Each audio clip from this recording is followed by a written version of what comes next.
Didn't we just do one of these? 2 weeks ago we did. Felt like yesterday. What is happening to time? Right? What's going on?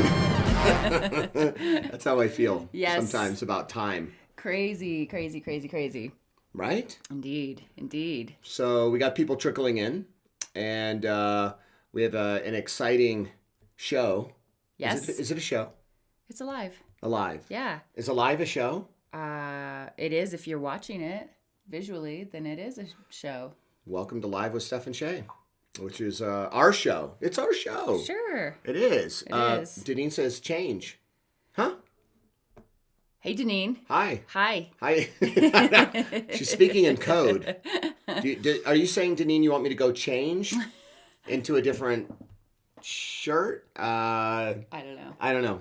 Anyway, let us know who you are, where you're from, and what's your superpower. Ooh. Let's change it up a little bit. I like right? it. I like it. I like it. Kenzie's here with Eve. Hey, Kenzie. Hey, Kenzie. Kenzie, is Eve with you?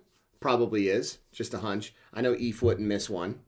We probably have we got a bunch of people that already rolled in. Wow, a lot of people that are punctual. Yes, I love it. Maybe they had a little alarm. Listen, for all of you that are the regulars, right? Hopefully, Kenzie says yes. Hopefully, you have it in your calendar. Because every 2 weeks. Every 2 weeks. Right. On Wednesday. That's when we're here. Same time, same place. That's it. Same people. Yes. That are here to help you master your mind power. You are a mind power master. You are. I don't know if you knew that. And if you're new to our group in this live, then speaking of Mind Power Masters, we have a Facebook group that is called Mind Power Masters. You can go there. Mind Power Masters. And you can join us there where we talk about all things mind power and have a group of like-minded individuals who are constantly focused on their mind power and how to have more of it. Ooh. Yes. I want more of it. I want more too.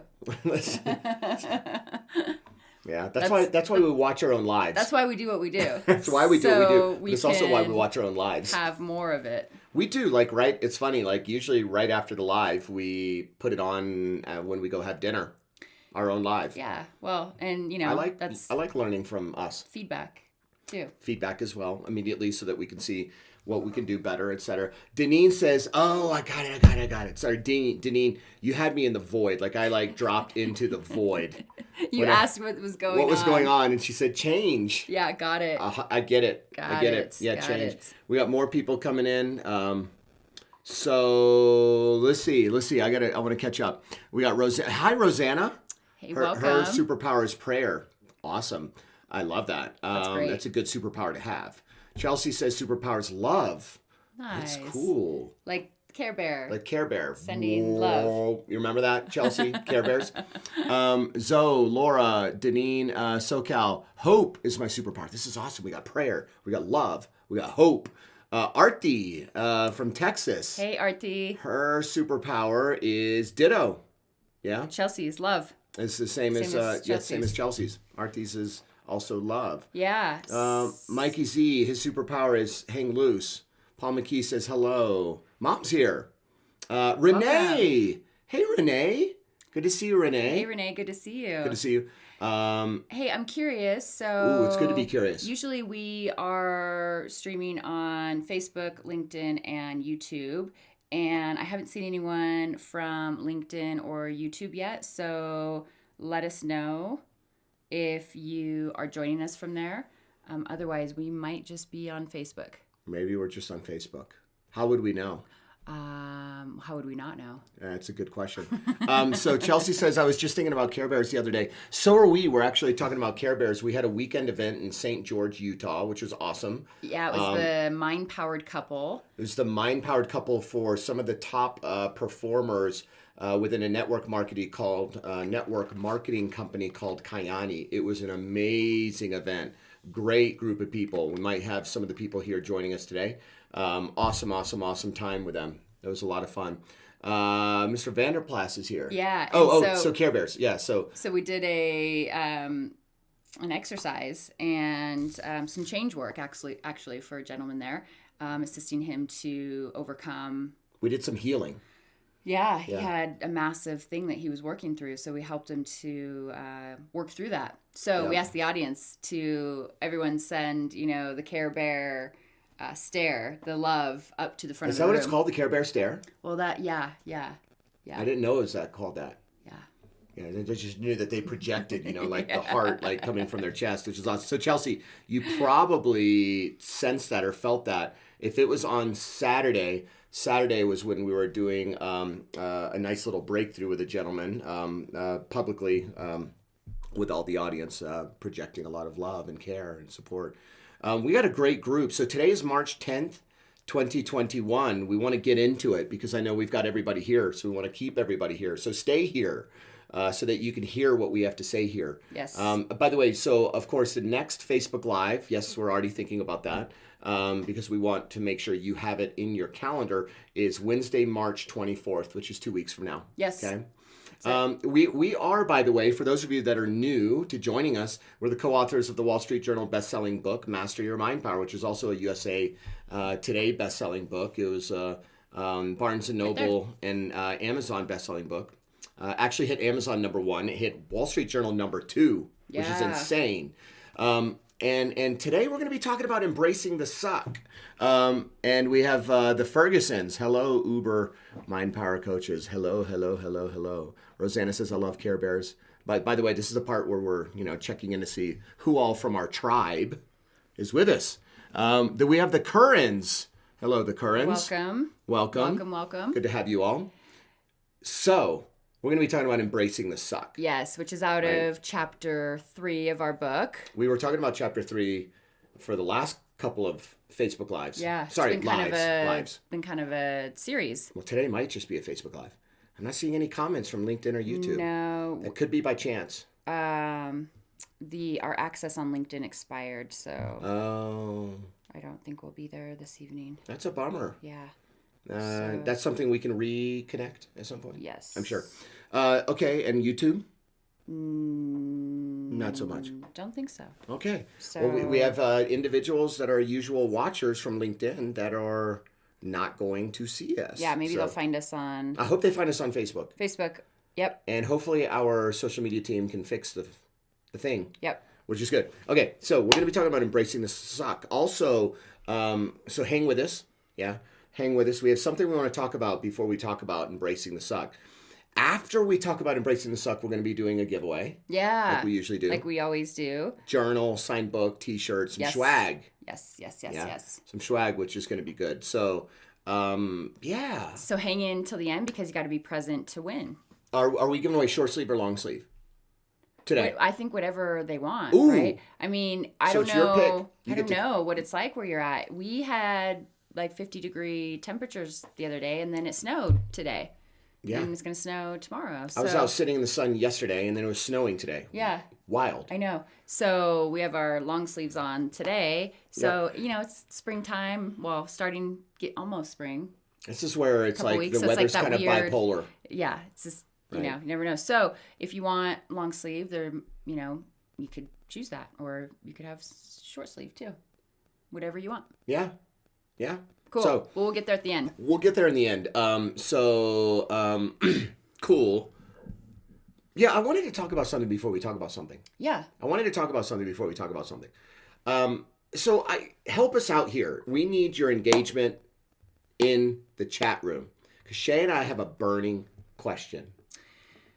This is a really important question. So does anyone work? This is, by the way, I hope this doesn't get too controversial. It's not going to be controversial with Mindpower Masters. No. I think everybody will jump on our bandwagon pretty quickly. Right. But I'm saying it might be controversial for somebody like an outlier, like watching this like later down the road. Like, who are those people? Like, who are these people? So pay attention.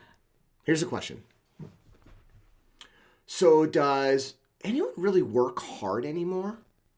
Or is it an ancient practice? Ooh. What do you think? Do you think that, and yeah, by the way, I'm not looking to get into a philosophical, existential discussion around working hard, working smart, and this, that, or the other. Yeah. I get the whole idea of working smart. We're all about working smart. In our Mindpower Breakthrough program, we help individuals to 10x their productivity. A large part of that is working smartly.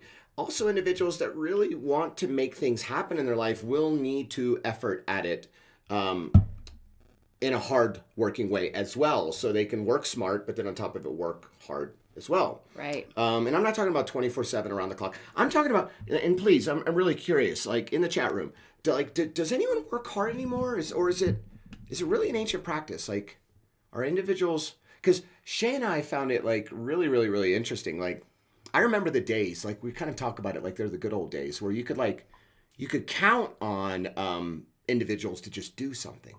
Right. Right. And like these days you have to, like, it seems like with individuals, you have to follow up over and over. We're talking about like service providers and vendors and things of that nature. Like there's a constant need for follow up. And I'm just curious, does anyone work hard anymore, or is it an ancient practice? Let's see what people are saying. Lisa believes that people work hard. Good. Okay, good. Michael Vanderplus says, I know some days at my day job, I work hard. Okay. Okay. Pierre says define working hard. Okay, thank you, Pierre. Good question. So, and I don't mean busy. You know how we feel about busy, folks. Right. We are very opposed to the word busy. We think it's overused and it's a self-fulfilling prophecy. You ask somebody, oh, how are you doing? And they're like, I'm busy. And I'm like, that doesn't sound very exciting. No, I don't want to be busy. Now, I want to have a packed schedule that produces results, right, for our company and for the planet, right? So we don't like the word busy. So, Pierre, good question. What I mean by working hard is people who, they do what they say and they say what they do. And they follow through, right? They have the commitment to do whatever it takes to make it happen.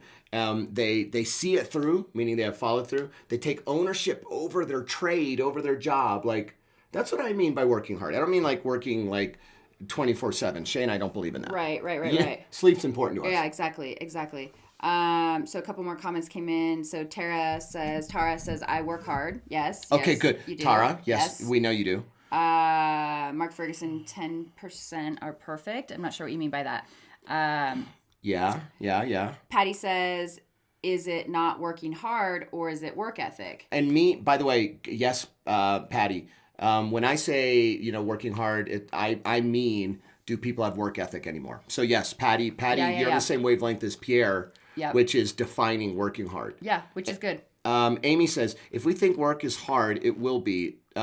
Work doesn't have to be hard. Amy, that's not what we're talking about. Yeah, if we enjoy the process of work. I get what you're saying. Yeah. Totally not what we're talking about, Amy. What we're saying is we're talking about commitment, follow through, ownership. So this isn't a linguistic exercise around working hard. So I agree with what you're saying. If you think that work is hard, it will be. Work doesn't have to be hard if we enjoy the process of work. We're responsible for how we perceive how we work. Again, Amy, I agree with you. Totally different discussion. Shay and I like to always joke and say we haven't worked in 12 years. Like, we haven't really worked in 12 years. We do that of which that's important to us, and that is in alignment with our passion. Yeah, so going back to what you said a moment ago. That's what I was saying a moment ago. Where, people will... So pay attention, Amy. I want to hear your answer to this. They say they'll do something, and then they do it. They say what they mean, and they mean what they say, and they do it. So back to the question. So do you think people have commitment, follow through, and ownership, or do you think that's an ancient practice? Yeah? What do you think? We're just curious. Yep. Hey PGA, Robert Smith. Erica, she's joining us. Hey, Erica, welcome. Let's see. So Mark Ferguson says 10% of service providers who meet the gold standard of excellence in customer satisfaction. Okay, now I get it. Got it. Yeah, so he's saying 10% they do CFO. We call it CFO in our company. Like, think about it. Like, the CFO overlooks all the finances and the financial growth of the company, et cetera. And so we denominalize CFO and we say commitment, follow through, ownership. Right? Companies have to have CFO.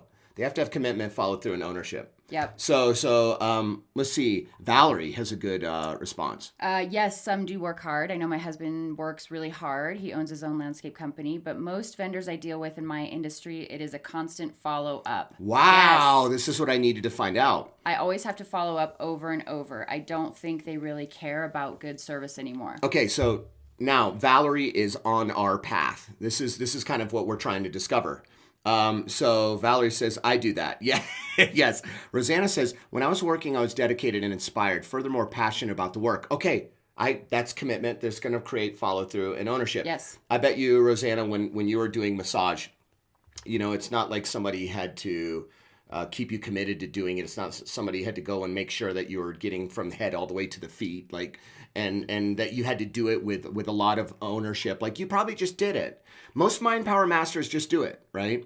But we've noticed a shift happening out there in the world. I don't know. Have you noticed it in the last year that there are quite a bit of individuals and they are working less committed, Having less follow through and having less ownership. And we noticed a massive shift happen just in the last 12 months, right? Yep. Now, I don't know if it has anything to do with anything, right? I don't know if it has anything to do with the pandemic. I don't know if it's certain, climate, and I don't mean climate like weather. Something in the climate, something in the air is shifting or changing. Some people might say it's in the cosmos. Whoa. I don't know. That's a story for another day. Yeah. It's something we've noticed and we want to see if anyone else is noticing it. Erica, hi. Pierre says, I feel it also aligns with accountability. Yes. Yeah. Yes. Same. Exactly. Are people more accountable for their actions more today than ever? Are people more accountable? I don't know, Pierre. I really don't know. Amy says, I'm working on ownership and follow through on what I say I'm going to do. Good, Amy. Amy, cool. I love what you said earlier. Totally different discussion. We'll do another live on that. This is because that follows in line with what we talk about in chapter 1 of our book, which is 3 Ps: your principles, your passion, and your purpose. When you're living in alignment with that, then yeah, it's not work. You're just living in alignment with your passion. Yeah, exactly. And living in line with your 3 Ps. But yes, exactly, Amy. You're working on ownership and follow through. Yes. Okay, good. That means you've got commitment. Okay. So Valerie says, I am a CFO is what I meant to write. Oh, yeah. We knew. Yeah. We knew. Yep. Yeah, you do commitment, follow through, and ownership. We know that. Exactly. Glenn. Worked in IT for 22 years, and you work the problem until it is resolved. I love you, Glenn Curran. 100%. I love you, Glenn Curran. 100%. 100%. You work the problem until it is resolved. Yeah. 100%. And so Shay and I are on this quest and making sure that when we're working with individuals, whether we're hiring people on our team or whether they're individuals, that are part-time freelancers, contractors, whatever it is, or they're literally full-time team members, it's like, it's how, and we have our ideas and whatnot, but we've just noticed how much more effort is required to find individuals that can practice CFO. Right. Many of you know that I have a background in the corporate world. And so I used to do a lot of recruiting. I used to do a lot of hiring. I used to do a lot of training. And it's interesting because it's a lot different than it was in the year I think 2005, 2006. And it's like there was a lot of people that were all jockeying for positions and they all had CFO to the max. Like these days, you got to go through the jungle. It's like you're in the jungle with a machete and searching for individuals that can do CFO. Yes. Commitment, follow through, ownership. And I will tell you the difference that makes the difference between companies that make it and don't make it, we've seen in a lot of business consulting is where there's no CFO within the company. That's small companies or large companies. So yeah, let's see what else you guys are saying. Glenn says, oh wait, we already read Glenn. Chelsea says, I experience people that are successful because they work hard. Good. And service providers today seem to have changed and do not work as hard and have less ownership. Laura says it depends on the day and the individual you're working with. I know. It's true. It's so true. Work ethic is a value for me. Yeah. It is so important. Let's see, Amy, my exercise on being aware of how not doing what we say we are going to do affects our neurology is that. Was there more to that? She just dropped into the void.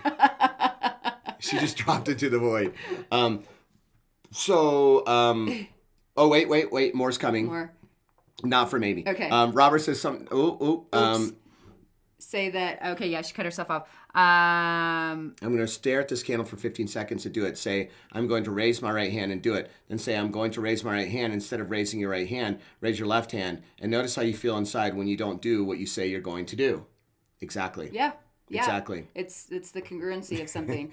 Tara, Tara joined us on Facebook. Hey, Tara, Awesome. I'm glad you found us. Something happened with LinkedIn. Yeah. We'll be back 2 weeks from now on LinkedIn, but at least we're here. Yes. And we're always here. I'm glad you got to hear the jungle sounds. I'm glad you got to hear the jungle sounds. Mikey Z says, I noticed I feel the same excitement as playing a game. I love it. Robert says sometimes people can't tap into their CFO because of their running parachutes. Thank you, Robert. Yes, we like to say running parachutes, which are symbolic and metaphorical and analogous to all of our mental and emotional barriers. We're dragging them behind us, just like an athlete does their running parachutes on purpose so that they get faster and stronger. So on race day, the body thinks they're there, but they're not there, and then magically they're faster and stronger. Yeah, we have all these invisible running parachutes. Yeah. Creating drag in our life and in our world. And yes, I agree it would keep people from experiencing and doing and actualizing and employing CFO. Commitment, follow through, ownership. Yes. Commitment, follow through, ownership, right? So I 100% agree. And they need to take our Mindpower breakthrough to disconnect all the running parachutes. Yes, they do. Jos, welcome. Jos! Where in Jos the world? Where in the world are you? Much love, brother from another. Yes. And tell Caroline that we say hello and we send our love as well. So he says, I guess many people are afraid of ownership. Yeah. Okay. I would cool. agree. They're committed. They're committed and follow through, but afraid for the responsibility. They're in the Caribbean. Yeah. Ooh. Sounds nice. Can we go? Lovely. I think we should go soon. Lisa, it could also be an issue of priorities. I would agree. Yeah. This is a good discussion. This is very good. Yeah. Hope you all are okay with us having this discussion. This is so important right now. The world is changing. Could also be values, right? Could be their values, or like our 3 Ps, or their principles, passion, purpose. Maybe those aren't in alignment, so then they're just, kind of going through the motions of things, but not really hitting the mark. Yeah. What else? I think that's it. Yeah, we're caught up. Yeah. So yeah, that's a question that we're going to continue to ponder is what's going on? Yeah. We have noticed in the last year we have to do more follow-up when we want to see things actioned or seen through to the end than probably ever before. Yeah, and we're talking about not people that we get to choose to work with, right? It's the people that you don't really have a choice, right? You need something done at your house, or you need something done in regards to your health, or and you don't always get a choice, right? Well, and I speak from our experience too, because we live in the middle of nowhere, so we do. Our choices are limited, and so sometimes we kind of have to go with what happens. But we thought that was because we lived in the middle of nowhere until we started speaking to people that live in cities. True. That have a lot of options of individuals. So we really thought, we're like, okay, so maybe it's the country way of life, which is highly possible, until we've been speaking to our clients that live in big metropolitan cities, and they're saying, oh no, same thing here, right? In the chat room, let us know, just say a yes. If you've noticed potentially when you're working with individual service providers, vendors, or contractors or whatever, like if you notice maybe in the last recent history that you're having to do CFO for them in place of their lack of CFO. Yeah. Put a yes in the chat room if you notice that. Even a smidgen of an increase. Right. And Stacy says, I think CFO needs to be taught from childhood. Amen. Yeah. I think you're right. Yeah. I think you're right. It would be great. I think you're right. If it was. We get a yes. Yeah. So yeah, a definite yes. Pierre says since COVID, yes. Tara says Yep. Chelsea, yes. Okay. I think I'm noticing a pattern. Okay, so we're not crazy. Well, we are. Well, we are, but you all are crazy with us, aren't you? Yeah, we know you are. And this isn't, this isn't to bash anyone. This is just an observation and In a discussion. Hey, what do we do about it? Yeah, so I think right now more than ever, I think mind power is the answer. I mean, this is one of the reasons why Shay and I are so motivated to teach the world mind power and to get mind power out to the world, and why Shay and I want to positively impact the planet. Yeah. And millions of individuals on the planet, which we know would put an impact on the planet. We know if everybody had mind power, there'd be a lot less issues in terms of following up with people for their lack of CFO. Right. I think mind power is the answer. Right. Right. So we got to spread the word and teach people about mind power. Why mind power? By the way, mind power is not just about mindset. There's many other courses out there that talk about mindset. There's very, very, very few mind-focused disciplines that get into planning and productivity. Yeah. That was really important. There's a big gap in a lot of the mind sciences out there, right? That we noticed, which is not supporting individuals to know how to prioritize. Somebody brought that earlier. Knowing how to plan. It requires a change in mindset to do what we call mind-powered planning and productivity. But then you need to action it and create new habits out of it, which is why the whole third pillar of mind power is habits. And why we have 4 chapters dedicated to creating habits. A lot of the mind sciences are really good at destroying habits, but not building new ones, right? So I think comprehensive mind power, the way we teach it, I think could be the answer. Yep. A couple more comments. Valerie says, some of the problem is people accept the poor service. It's true. You're right. People have accepted it as the norm these days. Yes. Which is unfortunate, right? And so then it just kind of becomes the standard. Yeah. Rosanna says it may be related to the past year. I believe in a collective consciousness. Yes, so do we. Being employed, many others too. There have definitely been times that you've experienced unexpected emotions or less faith in life. Okay. Okay. By the way, mind power is the answer, right, Rosanna? And you're doing something about it, right? You're doing something about it. You're joining us for the next Mind Power Breakthrough that starts in 2 weeks. 2 weeks, right? Yeah, by the way, anyone who has not taken our Mind Power Breakthrough, don't think about it, do it. Starts 2 weeks from tomorrow. It's our next cohort. It's the 2021 believers. We just graduated 17 awesome souls through the first cohort just last week, which was awesome. Or through the third cohort.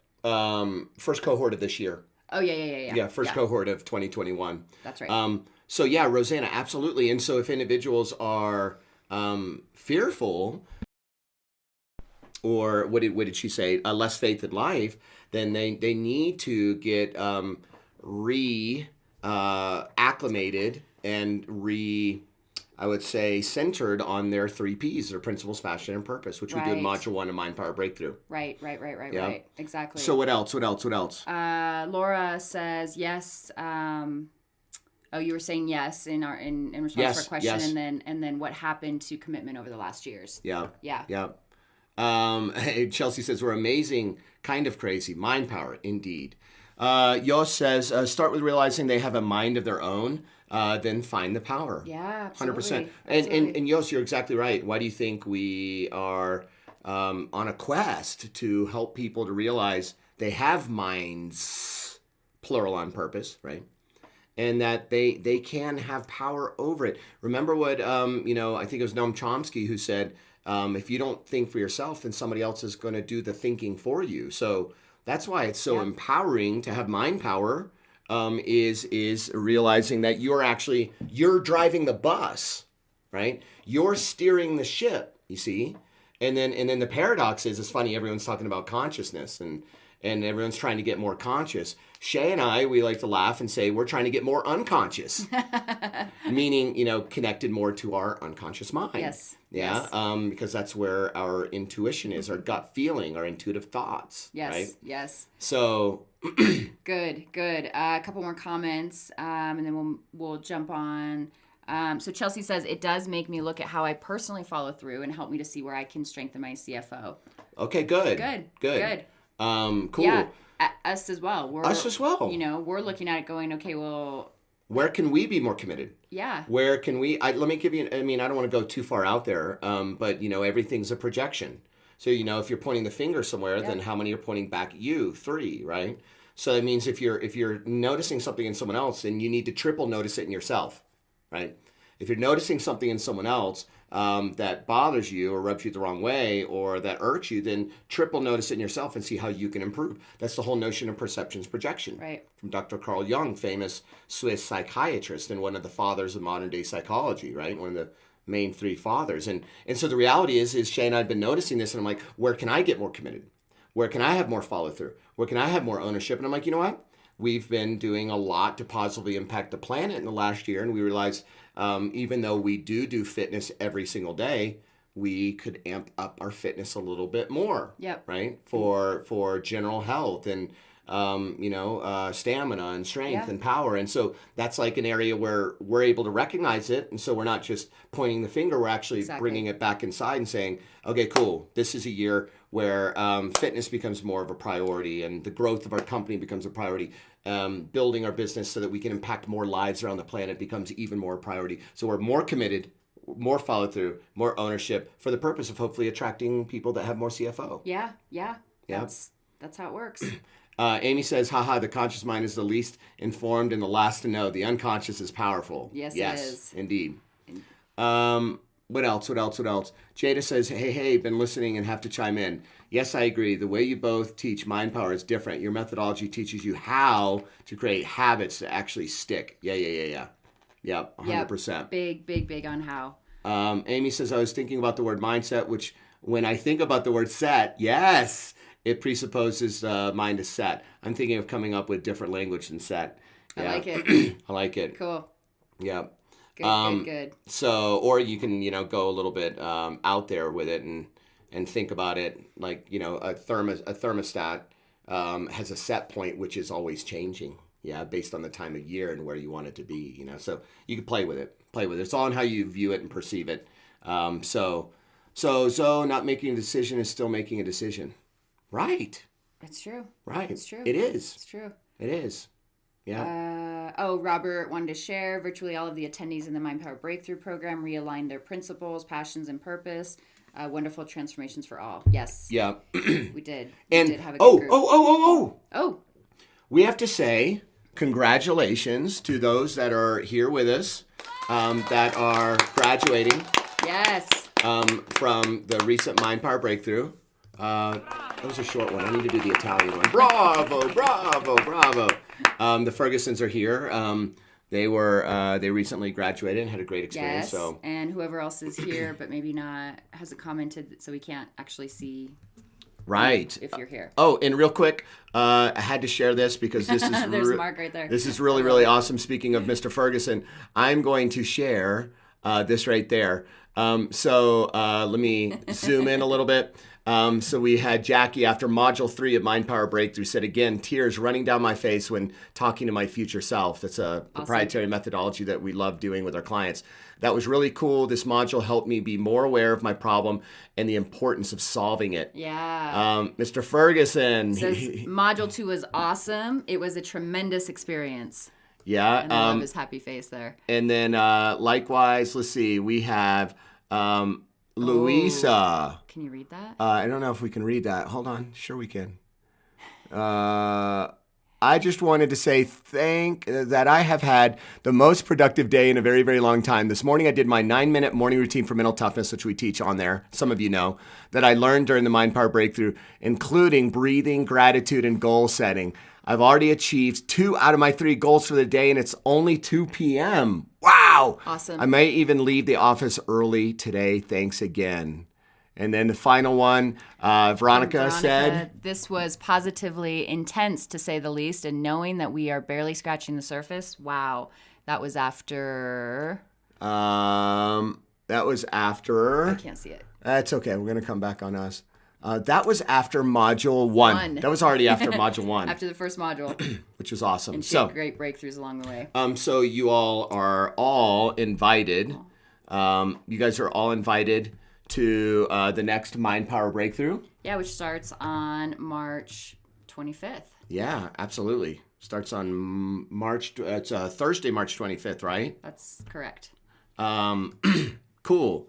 So what else? Congrats to all of those people who had excellent breakthroughs and amazing experiences, and we're so proud of you. You did amazing. So keep in touch and let us know of your successes along the way. Indeed. Cool. So. Boom. Okay, cool. Now we're going to get into the main content. We have somebody that's doing a new message. Erica, 100. Let's see. Oh, Rosanna. Mark says, I'm blushing. Good. Own it. Lean into it. Own it. Rosanna, if I had perceived that from people, I would have used the setting boundaries exercise you taught. Okay with this? Not okay with that. Boom. You sound like a Mindpower master, Rosanna. Okay, cool. And you haven't even experienced the full 6 weeks yet. Look at you. I mean, she's really ready. Yeah. We're excited. Love so it. Anyway, there's an invite. Join us in the Mindpower Breakthrough. If you have, if you'd like a free consultation, all you have to do is contact us at... info@Success Training Co. There you go. Yeah. Yeah. info@successtrainingco.com. That's right. Yeah. Good. So let's talk about embracing the suck. Embracing the suck. So this is the main piece of content that we want to cover today. This is in chapter 3. I have to say, probably the most fun. It was all fun. Yeah. But this was cool. This was like I totally like went back in time to a moment that really, really challenged me. Speaking of work ethic, commitment, follow through, ownership, right? And when I was writing this section, like it flowed. Like I had music on, and I felt so highly motivated, and it just like flowed. Like my unconscious mind was just flowing like out my fingertips, and it was crazy. It was like hyperdrive. And then I remember reading it to you. You came over. I was here, and you were over there. You sat over on the chair over there. It's kind of like a smoking chair of sorts. Not that any smoking happens on it, but isn't that what they call them, kind of? Yeah.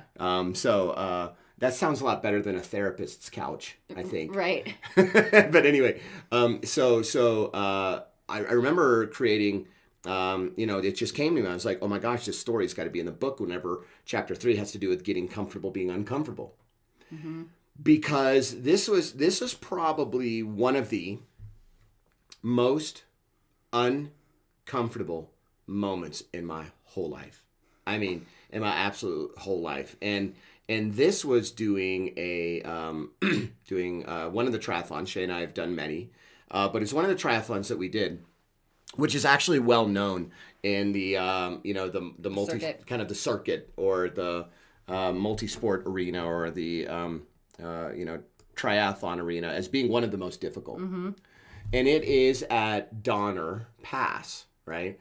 It starts at Donner Lake, and it's not Donner Pass. It's technically the Donner Lake Triathlon, but yeah, there is a pass, but it's not the main pass like the Highway 15 pass. But what is that highway that goes? 80. Highway 80. Oh no, no. I don't know what the 80 is the main one, and then there's that like country road, mountain road, which is the old pass. Yeah. Right. Yeah. So anyway, this is an insane triathlon. And we were all trained for it, and we were all prepared for it. And talk about a challenge. And so I'd like to read it from the book. So I'm actually going to do an excerpt directly from the book so that I can read it to you. Some of you maybe read it before, and so we have got to review it because some of you have not. And for those of you who don't know where Donner Lake is, it's basically the pass that goes between California and Nevada, and it's actually, if you know the Donner Party story, right, where the immigrants were coming over from basically the east to the west, they had to... Not really immigrants, but... Well, sorry, not immigrants, the pioneers. Pioneers. That's the word I meant, the pioneers. They had to, come over, and they got stuck over the pass, the Donner Pass, and it's an interesting story if you don't know it. What did they do to survive? They actually... had to do cannibalism with their fellow people in their party who had passed. So it's quite a talk about some mind power and mental toughness, right, to survive and get through. And they got stuck in this, just huge snowstorm, and I'm sure you know the story. Winter, if not, you can look it up. Just look up the Donner Party. Mm-hmm. So anyway, that's where this event took place, was in the Sierra Nevada mountains. In no way, shape, or form is the event like connected to that situation or anything. No. We're just giving you a little bit of the history. It is like Arctic. It can be Arctic cold in this area, and I mean unreal in terms of the amount of snow and the amount of cold, and So let me read this to you, because I want you to get the feeling of this whole event and what happened, and you're going to understand what we mean whenever we say embrace the suck. So without further ado, this is a reading. We haven't done a reading in a while. Right. Yeah? Give us a yes or a heck yes or a hey yo in the chat room if you all are excited for us to do a reading from the book, because it's been a while. I don't think we've done this in many moons, I believe. It's been a while. Put in the chat room, that you're excited about experiencing a reading from the book. So this is from chapter 3, from the section called Embrace the Suck. Okay, so before I start, I have to say, I broke a sweat while I was writing this, because I was reliving the experience. And there was such an increase of adrenaline and, I mean, just all the feeling-good hormones, too, at the same time. But I remember when I was writing it, it was insane. Yeah. It was absolutely insane. So I had to say that, like, this is such a powerful story. Be prepared, because you're about to go on a journey with us, and you might get a chance to feel kind of like what I felt while I was typing it, which is just a fraction of what I felt whenever I was actually living it. Okay. Okay. So here we go. Without further ado. So Shay and I both learned the true depths of leaping out of our comfort zones when we both committed to a triathlon in 2007. It took place on the banks of the freezing cold Donner Lake, just below the summit between Lake Tahoe and Sacramento, California. We had been training for this triathlon for over a year, but to say that we were unprepared, it would be a crazy understatement. Despite our intense training regiment, nothing could prepare us for leaping into this unknown, and literally leap into an unknown. A planned uncomfortable, because remember, this whole chapter is about get comfortable, being uncomfortable. So a planned uncomfortable would lead to a much more unplanned uncomfortable. So let's set the scene a bit. So Shay was already trained and seasoned long distance runner. I don't know if you know that about Shay. And, actually later on in our book, she actually tells the story of a marathon that she ran. Yep. Right. And that might be one of her first real do you think it was one of your first introductions to mental toughness? Yeah, one of the bigger ones. Yeah, for sure. And Mindpower? Yeah. So personally, long distance running was never my thing. I was a sprinter, right? Always a sprinter, right? And I was able to reach top speeds in short bursts. Now, that's why I was a competitive right wing on the soccer team growing up, and a competitive tennis player, always about sprinting, right? So my athletic strength was all about sprints and speed, with one exception, cycling, right? I was always amazed at the mental toughness and strength of the Tour de France cyclists. So at the same time Shay was scaling long distance runs, I began to push my limits cycling over 100 miles on a Saturday stroll, right? Would go and do like what is called a century, right? So swimming was also never my strong suit. I didn't suck, like I wouldn't drown, though I wasn't great, right? Shay, on the other hand, was quite the all-star fish in the water. She actually raced competitively growing up and definitely could hold her own in the swimming portion of a triathlon. So Shay taught me how to swim and run. I taught her how to cycle. Cool, right? So there we were, all suited up in our wetsuits on a cold morning in the Sierra Nevada mountains. We were excited about this triathlon at Donner Lake. Every year on January 1st, Shay and I, we set goals outside of our comfort zone. You all know that about us. And all of our clients, we teach them how to do the same. So we've been doing this since the day that we met. In this particular year, we not only decided to stretch our limits and jump out of our comfort zone by doing another triathlon, we had done plenty before this one. We both wanted to place, this is important, but by the way, place means ranking first, second, or third. We wanted to place first, second, or third in the group. In this one, and we wanted to do it in the Donner one, which is a really tough one to just do, let alone place, and experience what it would be like to stand atop the podium. So we trained on location for days leading up to the event and made sure we were acclimated to the elevation, which was about 7,000 feet.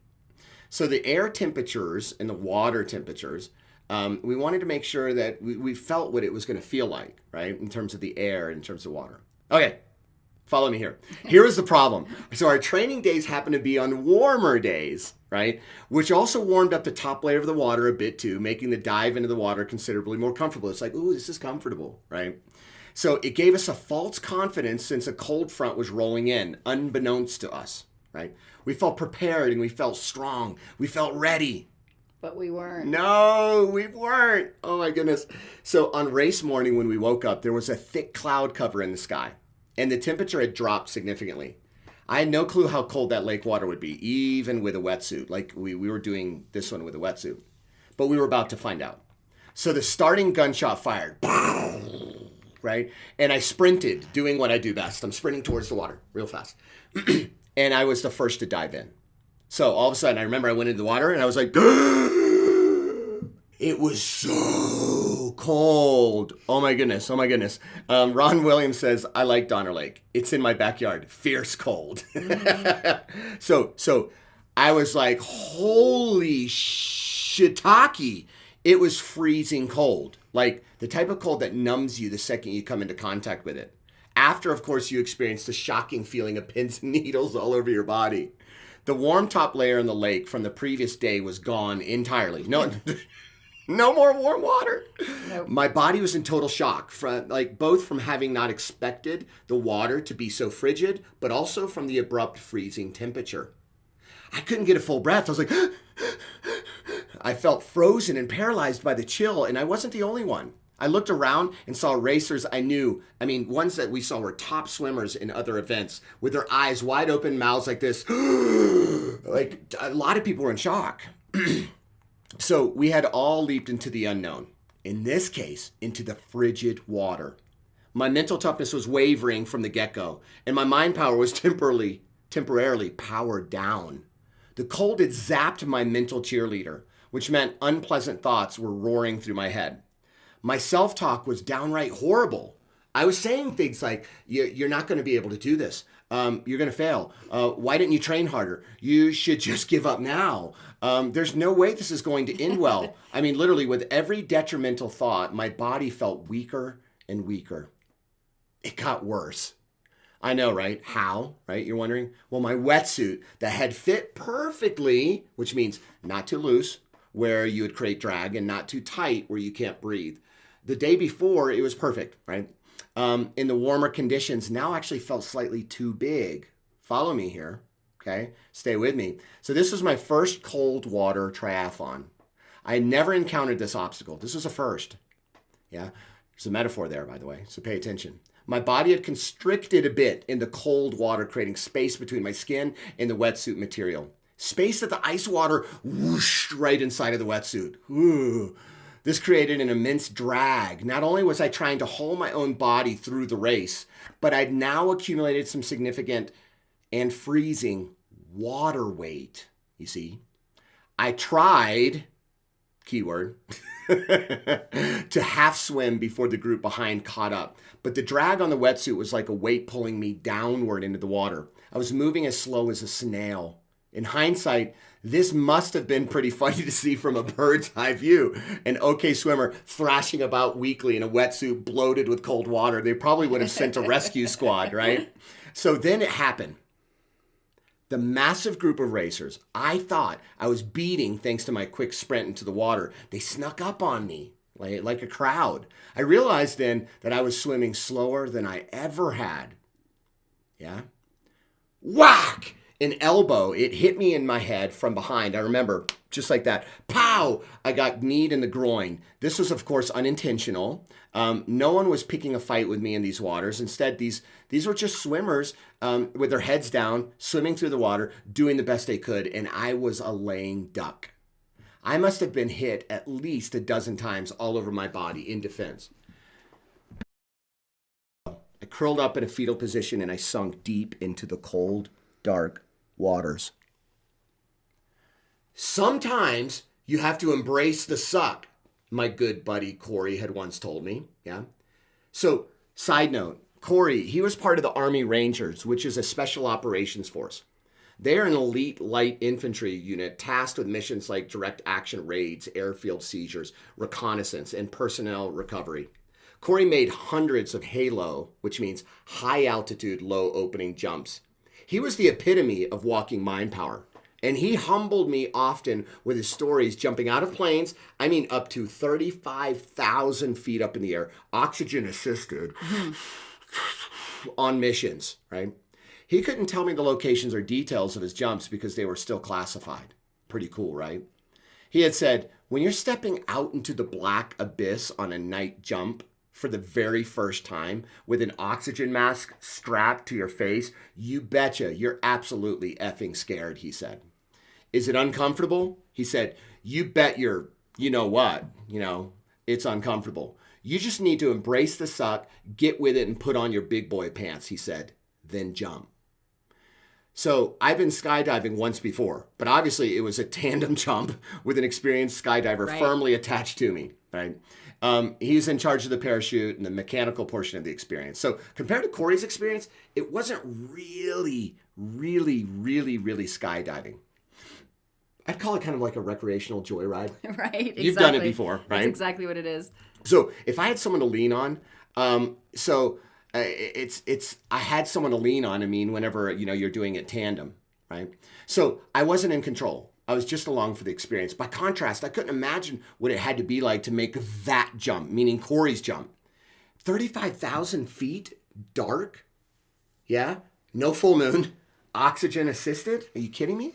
So into the darkness of the night, all by yourself, after standing at the edge of a plane and peering into the abyss below. Anytime I'm in a situation where I'm making a massive leap out of the comfort zone, I hear Corey's voice in my head. Sounds like this. Embrace the suck, Steph. Get with it. Put on your big boy pants. I heard echoing through my head as I was sinking in the cold lake. I found something deep inside of me. I pulled it from the deepest wells of my being. Truthfully, it might have been strength left in my big toe, maybe. I don't know. Or maybe it was soul level, right? I still don't know where it came from, but I dug so damn deep within myself and hoisted my body in water-filled wetsuit right up on top of the water. I was the last person in my group swimming as hard and fast as I could. Everyone else was swimming on, way out in front of me, right? I chose to forget about the drag my wetsuit was creating and the water flowing into the wetsuit because it was doing no good to keep my mind worrying about it. I was just focused on a problem and focused on the problem, not allowing me to just create a solution. I pulled hand over hand, kicked as swiftly as I could. I had new strategic thinking. Catch up, coast behind the group, and draft a little bit. I remember I just kept saying to myself, embrace the suck. You got this, Steph. Come on! Thanks to my mind power, and only my mind power, I made it to the group and coasted behind them for the final third of the water portion. I knew the bike portion would be my opportunity to make up time. In the transition area, I wrestled my wetsuit off. Oh my goodness, it was such a relief to get it off. I grabbed my bike and jogged toward the road where the bike portion of the race would begin. I squeezed a sugary goo pack into my mouth, right? For a little nutrition, ready to rise above the previous part of the race. It was just a setback in my rear view mirror. And my bike and I were about to ride right back to the front of the pack. My goal for the day wasn't yet lost. Then, as I got onto the bike, the rain started to fall, and the wind began to howl right into my face. Seriously? I literally screamed. My voice lost in the wind as it whipped around me. I was shivering erratically. This is the coldest I had ever been in a triathlon, and the fact that my body hadn't yet warmed up from the polar bear plunge was only making matters worse. Now, the interesting thing about the biking leg for this triathlon is there's a 4-mile, 1,125-foot climb that starts almost immediately after you hop on your bike. And this isn't a gradual climb. It gives you no time to warm up. There's no warm-up laps here. It's steep and unforgiving. And the thing about warming up, your body really, truly does need that time to get warm blood pumping so you can perform at your best. Well, all the muscles in my legs were still like icicles. I'm serious. And as hard as I pushed, the cold rain and wind kept them at frosty temperatures. It was beating me in my face, beating me on my legs, and I'm just shivering. So have you ever been so cold your body was convulsing out of control? Like there I am. Imagine this.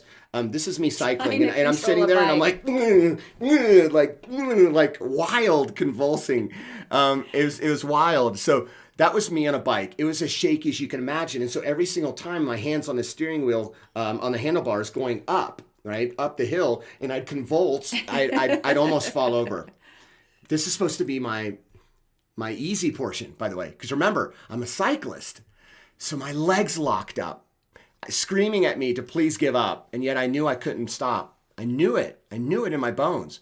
I said, embrace the suck, Steph. You got this. Come on. Push, push, push, push. You got this. I repeated to myself in my mind over and over and over again. I had never been in so much pain in my life. Never. Not once. It was pure misery. Negative thoughts almost slipped in around the cracks of Corey's voice. So I turned the volume and the speed up of that internal dialogue with Corey in my ear. Embrace the suck, Steph. Get with it. Put on your big boy pants. I let nothing, no thought of giving up, no thought of the pain, infiltrate the rock hard mental dialogue I was pumping out. It was just me and Corey. Me and Corey. Embrace the suck. I put the bike on a lower gear and pedaled up the steep grade. Go, go, go, go, go, go. Go, Steph. Come on. Get after it. Push, push, push. I zoned out and everything opened up. I swear my visual awareness was so vast it circled 360 degrees around my body. For those of you who know what I'm talking about, I was in perpetual Mindpower state, right? So it took far too long, but eventually my legs got with the program and warmed up. So I increased to a bigger gear and I pulled and pushed and pulled the pedals. I found my cadence on the climb, right? Remember, cycling was my strength. It was game on. My father was from Switzerland, so I did everything I could to channel my alpine blood within. I pushed harder, and I settled into the discomfort, creating a new comfort within. Eventually, it was time for the loop back, and I pushed and pushed and pushed. The final bike portion was down the same road I came up, so think about that. Steep, remember? Mm-hmm. And now it was time to ride down the steep grade. Easy, right? In the clear? Not so much. The winds of momentum would carry me. Ha! This triathlon didn't let me off that easily. No way. Have you ever been on a bike going downhill for 4 miles straight, zipping around turns at 45-degree angles off the pavement and hitting top speeds? I'm talking like 45 miles per hour. Well, I hope not, because it was dangerous, and I don't recommend it. Add in the slick roads, and you have a recipe for potential disaster. The water on the pavement made my bike tires squirrely a few times. Like literally, I'm going down, and I'd have one of those, right? Where was the comfort zone now? Ha! It was so far behind me on my timeline during this event that I couldn't fathom what the heck it even was. What comfort zone? Right. After almost falling off the bike several times, I finally, and emphasis on the finally, I made it back to the transition area. Now, we're almost done, right? One more portion. Time to run. Now it's time to run. I squeeze another sugary goo pack in my mouth, right? For some energy and some nutrition.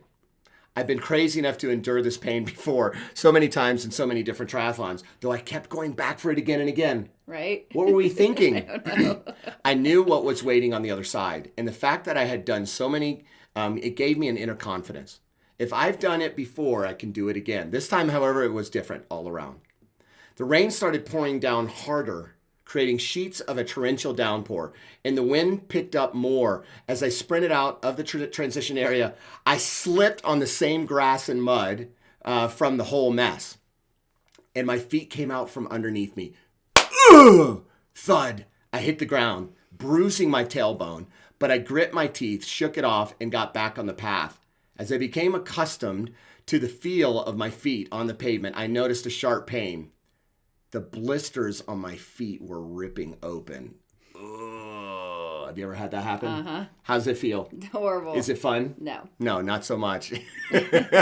Oh my gosh. So I gave the pain a split second of attention. Embrace the suck, Steph. Get with it. Put on your big boy pants. Come on. I yelled out loud while I was running. And this time, didn't care if anyone thought I was nuts. I mean, at this point, we all had to be nuts, to be honest. The combination of Corey's voice and mine in my ear was working. Suddenly, my feet numbed It numbed out the sensation that razor blades were cutting into my feet.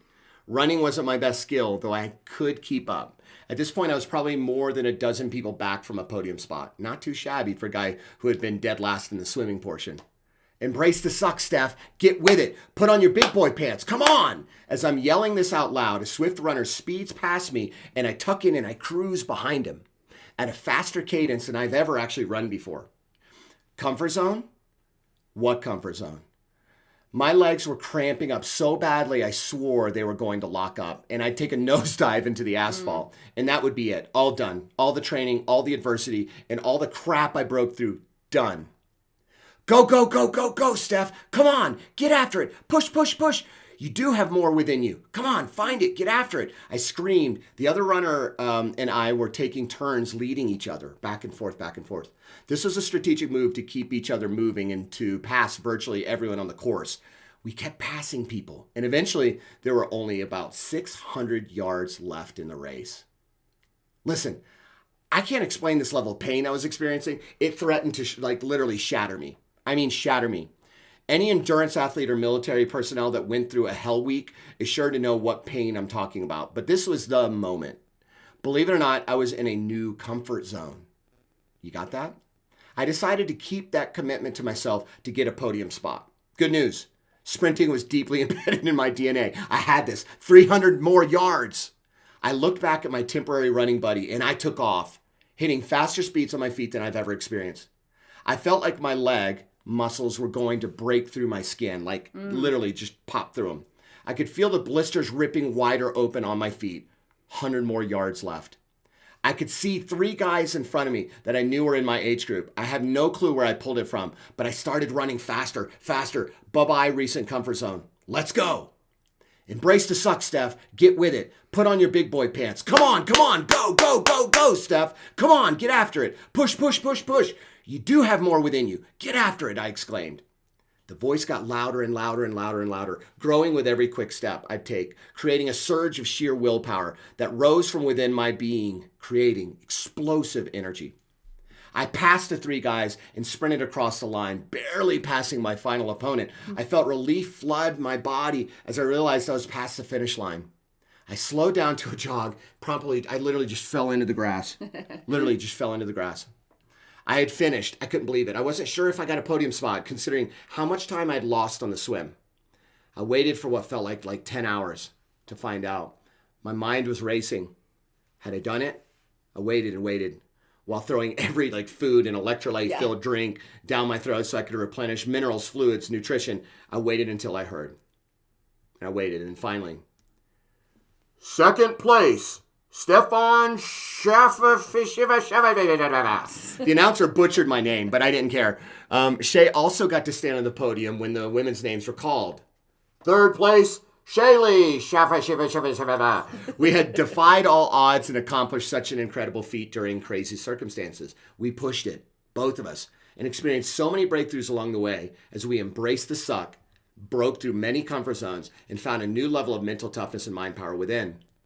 There were so many uncertainties that day, but what we remained sure of was that we would give it all we had to stand on that podium and accomplish our big goal.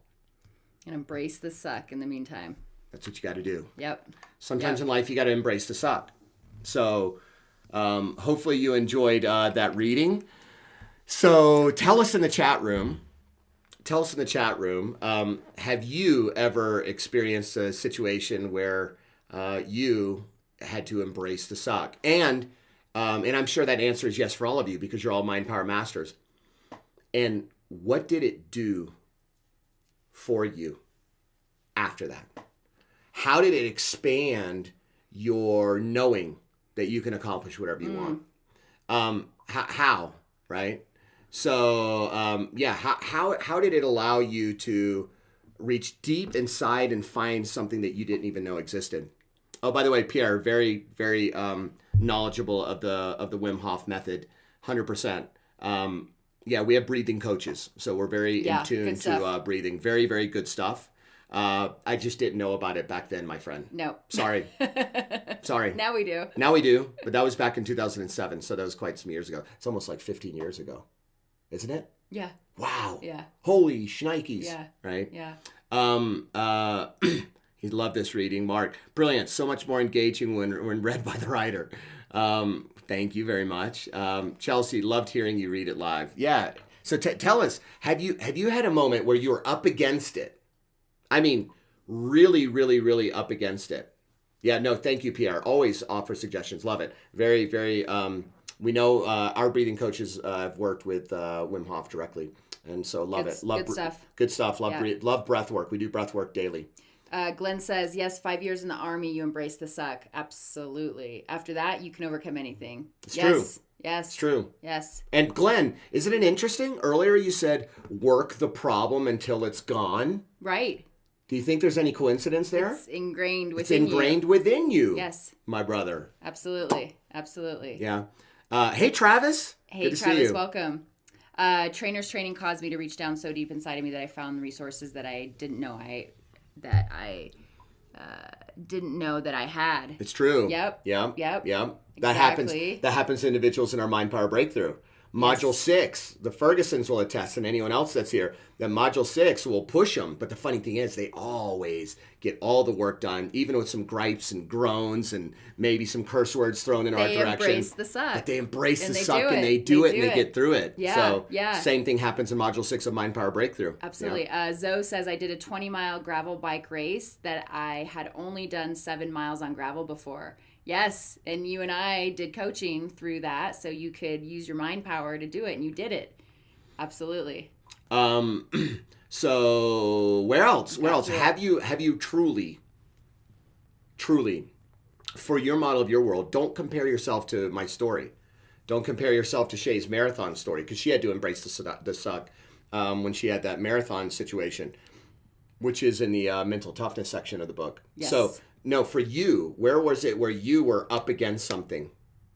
And you dug deep inside and found something that you didn't even know you had. And the cool thing is, tell us about that. Have you, and what was it, if you want to share, right? Yep. Arti, giving birth. There you go. Hats off to the moms. Yeah. Right? Yes. Sure. Yes. Sure. Here's the good thing to know about embracing the suck. Once you can dig deep inside and find something you didn't know that you had before, now you have it. Yeah, now you have that comparison to know, hey, if I could make it through that, I can make it through anything. You got it? And you'll be able to model yourself. You'll be able to go deep inside and realize what was it that caused you to get through that. And then you'll be able to apply it anywhere in your life. Laura says, yes, when we canoed the Yukon River, we were going across the river and we were being swept into a gravel bar. We found strength we didn't know we had. Yeah. You're going to fight against that river so you can make it out safely. And trainer's training was also certainly a marathon. Indeed. Yes. And Zoe says now after reading the book, she signed up for 40 miles this year. Woohoo! That's awesome. Good That's job. awesome. Patty says giving a training class at work. Yes. That's right. Yes. I love it. We remember that. Remember that. I have to give some applause to everybody so far that's has experienced embracing the suck. Yes. And for how many of you that have embraced the suck, at some point in your life, you are able to dig deep and find that same energy, strength, power, confidence, and the courage to do it again. Mm-hmm. For how many of you? Mm-hmm. For how many of you? Because that's the deal. It's not about embracing the suck once. Right. It's about pushing yourself to a level where you will really understand what embrace the suck means. And then be able to capture that energy, that strength, that power, that courage to apply it when you need it most in the future. We think, Ron says Marine Corps, boot camp, Gulf War, the actual suck. Indeed. Yeah. Indeed. That's the serious suck. Yeah. That's called a serious suck.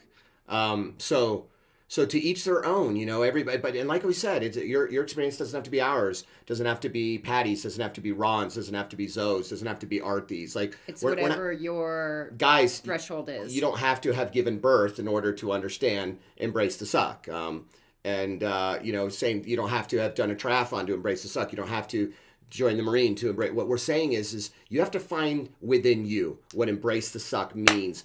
And it's about where's your limit?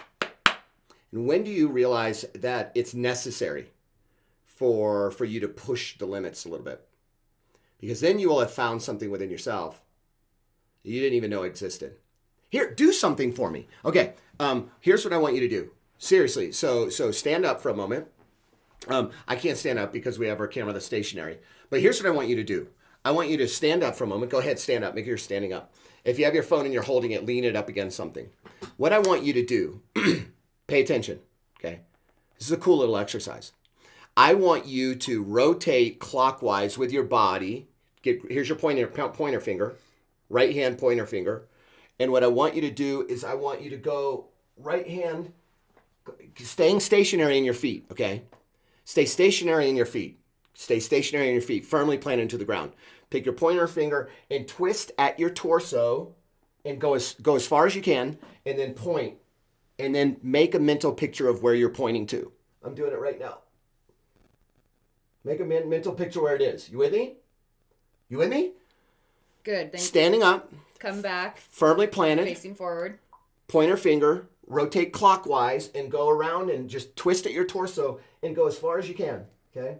And make a mental picture where you went to. Okay, you ready for the magic to happen? Now, here's what I'd like for you to do. Go back and find that point again. So feet planted in the same place. Hopefully they're still planted in the same face. Rotate, take your pointer finger, rotate and point right back where it was. Go as far as you could and go point right where it was before. Now, go a little bit further. Go further. Watch.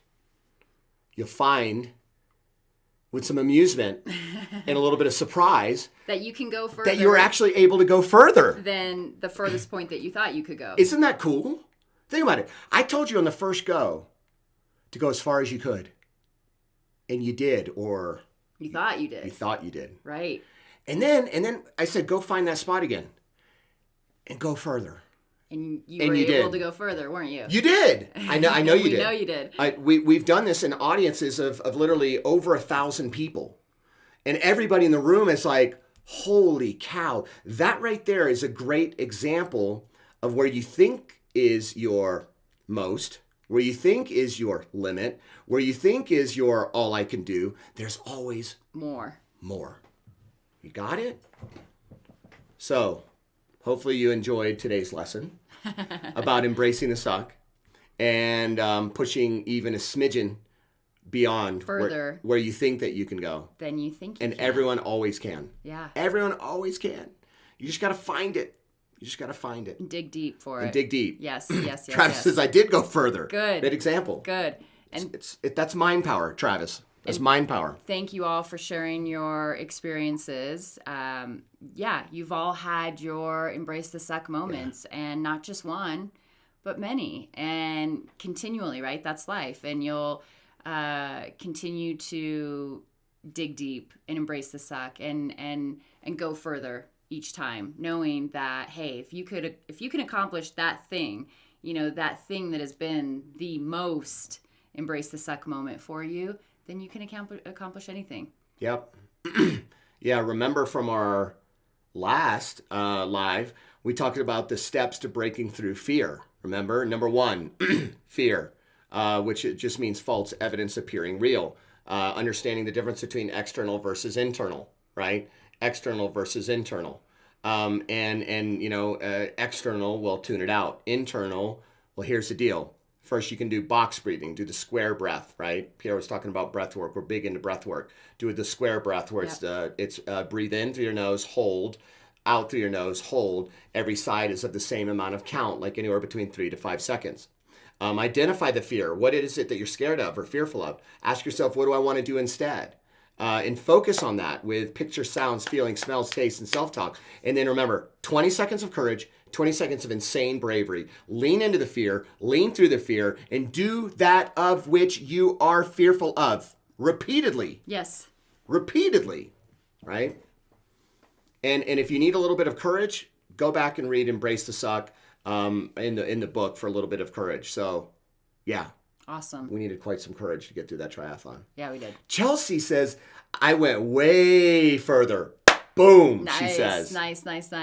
Barb says, Hey, Barb, welcome. Good to see you. She says, now I need a chiropractor. Barb, just take your left pointer finger and go the other direction. And it'll balance things out for you. It'll even it out. It'll even it out for you. It'll be a good stretch for you. So good to see you, Barb. Thanks for joining us. We're here every other week. Every other week we're here. Erica says standing. Awesome. Cool. Good. Okay.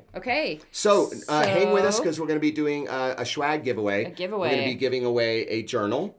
We're going to be giving away this journal right here. Yes. We're going to give away, which is good for journaling or putting your goals in, or the mental toughness challenge, where you say, what do I want instead if you think a negative thought. We're also going to give away an original signed copy of the book. The original, which is like the original, which is going to be a collector's item one day. Same content, just, different cover. And a shirt. Yep. And a shirt. You get to choose short sleeve or long sleeve. So we are going to do the Wheel of Mindpower. If you want to pull that out, I'll start typing. I have to pull this. Let me pull this out and then put this here in case. Start putting your name in the chat room. The comments. If you want to make sure, that your name gets entered into the Wheel of Mindpower. Yes. Okay, let's put Erica. Let's put Mark. I know they didn't put their names, but I see them right there. Well, there's Mark. Okay, Travis, Mark, Deneen, Rosanna, Glenn. Okay. That's right. Elaine, Artie, Pierre, Chelsea D. Oops. What else? Names. Kenzie. Matt Weaver. Matt. Hey, Matt. Kenzie. And Ephraim. And remember, Ephraim is I am. That's right. Not aim. I am. You got Matt Weaver. Yep. You got Mike. Mike V. Put Mike V. Who else? If you want to be entered into the Patty. Okay. Patty's throwing her name in the hat. I love it. Okay, who else? Andrew. Hey, Andrew. Andrew Simpson. Good to see you. Good to see you. Who else is here? Anyone? Going once? Going twice? Anyone? There's some good commitment, follow through, and ownership here. Erica, did we get Erica? Scroll to the top. We got Erica. Did get Erica. Mike, we got you. Michael Vanderplas, we got you. Me. Okay. All right. Barb, are you still with us? Did you want to put your name in for the drawing? Barb, just put your name Barb in the chat room if you want to be in the Wheel of Mindpower. Andrew, hi y'all. It's good to see you, Andrew. All right, so... Are we putting Barb? I'll put Barb. Let's put Barb. She was just here. She was just there. Okay. So, let me get this. Let's do this. Make sure you can see it. Ooh, cool. Okay, so let me put that up a little bit. All right, so what are we giving away first? We're going to be giving away a journal first. Journal. Okay. Is first. There we go. Okay. Who's ready? Put in the chat room, ready. If you're ready, say ready. Okay, here we go. Here we go. For the journal. Here goes for the journal. Who's it going to be? Who's going to be? Who's it going to be?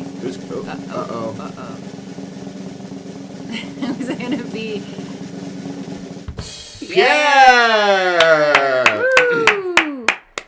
I love it. Pierre, congrats. Congrats, Pierre. You won the journal. Awesome. Awesome. Okay. Great job. Pierre says ready. Ready. And well, he's then you won. He's the first one to win. All right. Not surprised. Okay. So now we're going to go back. Zoe, we didn't have you in there. Okay, let me put you in we don't there. have Zoe. We got to put Zoe in there. All right. Avec plaisir, monsieur. Okay. Okay, so, and here we go. Zosa's ready. Good. She's modeling excellence. Okay, cool. Now, we're doing a signed copy of the original book. This original book, signed copy. Let's do it. Okay, all right, here we go. Drum roll.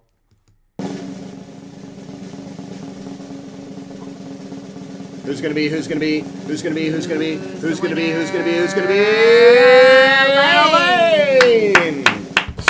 Yay, Elaine! Yay, Elaine! Congrats! Woohoo! I wonder if Elaine, I think, already has a few books, doesn't she? She might. She's got a collection, maybe. Yeah. Maybe. Job, Robert Elaine. says, "Yay, Chelsea! Ready for long sleeve." Okay, Chelsea's calling it. Shirt. She's calling it. Okay. She's saying over the left field. She's calling the home run. We don't have Tara in there. We don't have Tara. We got to get Tara in there. Okay, cool. All just right. a few. Yeah. She's just a few. Well, hey, you can always give them away as gifts. Help somebody master their mind power. Okay. Okay. Last but not here we go for a shirt. Okay, here comes the shirt. Who's gonna be? Who's gonna be? Who's gonna be? Who's gonna be? Who's gonna be? Who's gonna be? Who's gonna be? Who's gonna be? Who's gonna be? Who's gonna be? Who's gonna be? Who's gonna be? Oh! She said that earlier, didn't you? Congrats. She said long sleeve or journal. Good job. Now that's mind power. Nice job. That's mind power. 2 of the 30 people called it publicly. They did. Called it publicly. See? Good job. Yeah. So Pierre and Patty, the P's. Congratulations. They called it publicly, and then Elaine just right. So let's see. It's about time, Patty. Yay! Right, indeed. All right. Well, cool. This has been an awesome live. Hey, thanks for hanging with us. Hopefully the story was suspenseful and interesting, and you got to hear it.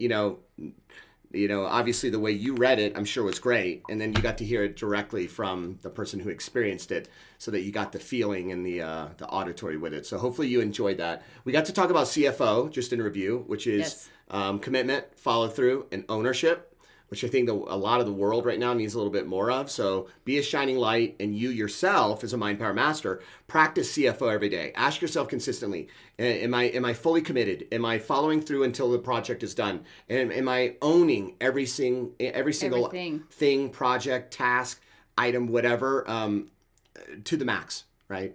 And then we talked about embracing the suck. Sometimes you got to just embrace the suck. It's true. And find something deep inside of you that you didn't even know you had, to be able to get through to the next level. And remember the little spinning test.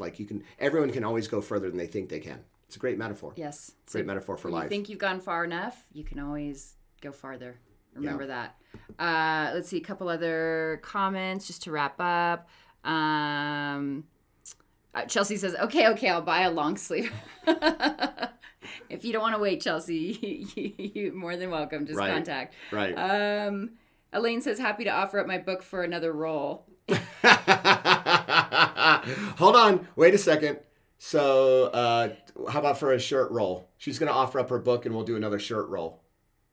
Well, then who's the book go for? Oh, good point.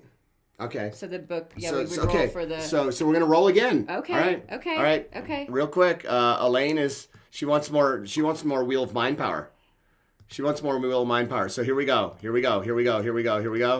This is for the book. Come on. Who's it going to be?